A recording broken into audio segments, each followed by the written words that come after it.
പുറത്തു നിന്നുള്ള രണ്ടുപേര് ആ നാട്ടിലുള്ള വലിയ ഒരു കാശുകാരൻ്റെ മക്കളാണ്, ഒരു വെളിയിൽ പഠിച്ചതാണ്.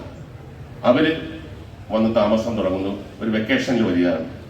അങ്ങനെ അവർ രാവിലെ ജോഗിങ്ങിന് പോകാൻ വേണ്ടി ഡ്രസ്സൊക്കെ ഇട്ട് ജോഗിങ്ങിന് പോകുന്നു.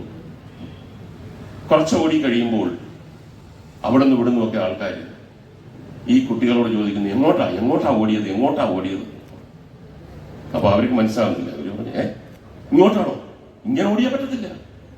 കാരണം നമ്മുടെ നാട്ടും പുറത്തും നാട്ടിലും എല്ലാ സ്ഥലത്തും ആരെങ്കിലും ഓടുന്നുണ്ടെങ്കിൽ അത് കള്ളനെ പിടിക്കാനാണ്.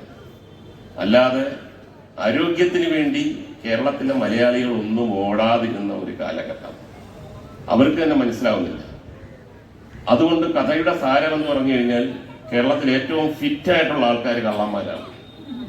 അവർ മാത്രമേ ആരോഗ്യത്തിന് വേണ്ടി, മോഷ്ടിച്ചാണെങ്കിലും ശരി, പിടിക്കപ്പെടാതിരിക്കാൻ വേണ്ടി ഓടിയിട്ടുണ്ട്. ഞാൻ